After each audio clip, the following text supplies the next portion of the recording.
Only credit has been destroyed worldwide here in the last 6 months or so. $60 trillion, all built upon, a lot of this, of course, is built upon the dollar, which is the reserve currency. And there's only $860 billion out there. They just create the credit, but that's just like money. And it is highly inflationary when, of course, we begin to have this whole system recover. And you've got all these credits out there, and they're either going to have to be destroyed or they're going to result in terrible, terrible inflation. But you pick up the story, Bob. Tell our listeners what you think is going on today. Well, I think the $1 trillion that they're looking for from the Fed to the Treasury will be dispersed in very quick order. They're looking at probably $2.2 trillion in debt by the 30th September, which is the end of the fiscal year. And they're going to finance it. And the foreign countries that have been buying treasuries have cut back. And it's obvious why. The problem with the dollar.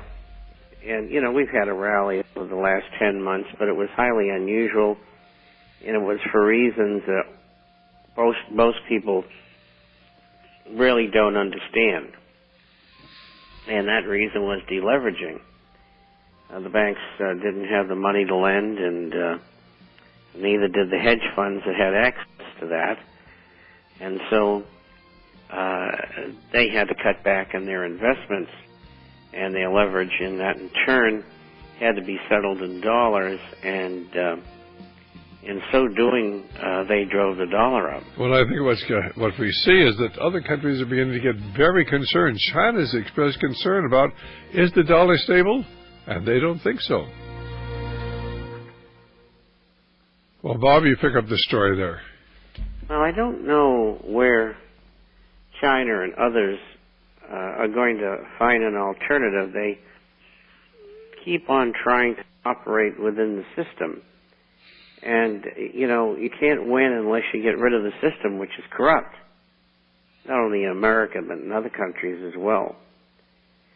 So you're looking at an alternative that doesn't exist. I mean, the G20 is meeting very shortly, and they're going to come up with a basket of currencies to see if they can get general approval among their group. I don't know whether it'll be 7 currencies or 20 or more. But the problem is they're all fiat currencies. They got nothing behind them except the euro, and the euro's back probably 6-7% by gold now because they've been sellers. So,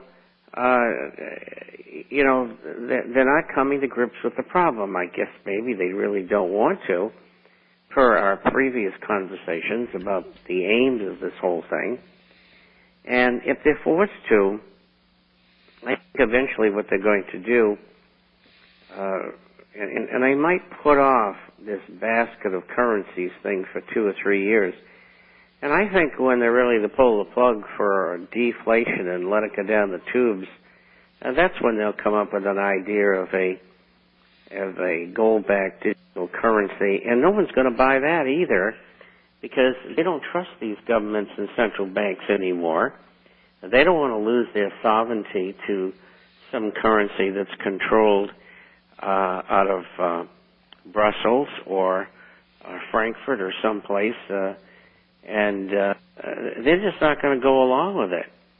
And it's going to continue to cause consternation among the different nations. And while that's going on, many of these nations, particularly smaller ones, will be throwing the dollar out and getting rid of it. And there'll also be a trade war at the same time. And that's normal and it's expected because everybody's trying to survive. And everybody wants to look after themselves. The companies are going to begin putting up barriers and beginning to subsidize their products to export them. Right now, we are subsidizing our car manufacturers.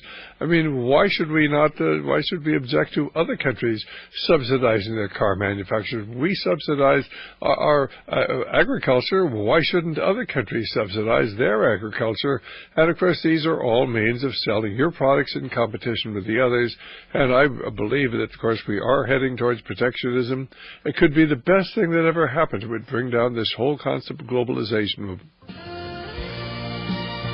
Well, this is Dr. Stan back here at Radio Liberty. Our guest is Bob Chapman. We're talking about really what's going on. The whole world financial system is collapsing. There's going to be a meeting of the G20 sometime early in April, and of course it's expected that they will try to come up with an alternative to the dollar as the reserve currency of the world. And if the dollar ever loses its reserve status, countless trillions of dollars being held in reserves throughout the world will come funneling back into the United States.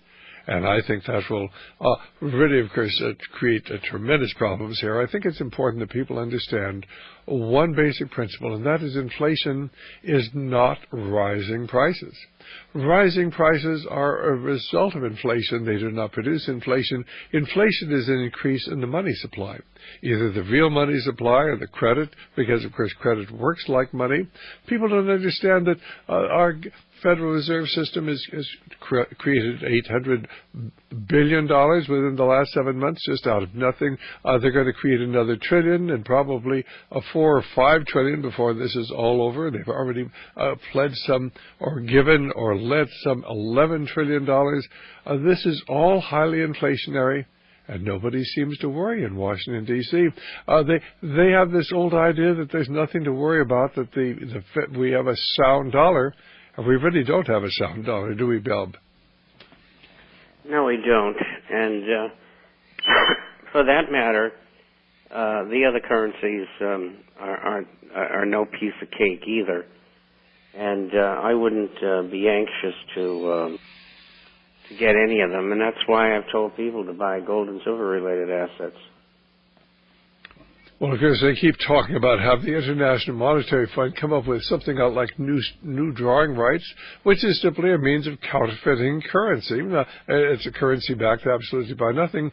They can put all of that out they want to, produce temporary prosperity as long as people will accept paper money. But one of these days, paper money is going to become totally useless, as it is in Zimbabwe today, as it has been for so many, centuries, whenever countries act irresponsibly. And no one would ever accuse the United States Congress of acting responsibly. That's for sure. It's always been bad politically everywhere. But we've got some real beauties in Congress and have had them for a long time. You're looking at 94% of the incumbents were reelected, and about 32 or 3 of them didn't run again. And, it's dreadful. I mean, what do people think about? I mean, they must be dumber than dumb. Well, the thing is, what we have done is we've gone from being a republic to a democracy, and of course what was wrong with democracy is people will always vote for the candidate who promises to give them the most. Barack Obama is going to give us free health care. He's going to give us a free education. He's going to give us, a better energy. He's going to do away with, the cars. They're going to cut back on the cars. They're going to tax you for driving your car. They're going to put on caps on carbon production, in other words, CO2 production.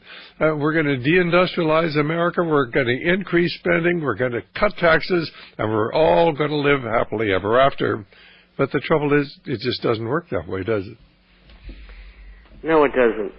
And it's not a good time to cut taxes. And, they've cut them enough. They shouldn't raise them either. I know that the rich are supposed to be the target, and that's understandable. They've got lots and lots of money. And and they probably will be targeted and get hit. But of course, then these are the people who actually do things, make things happen, invest their money.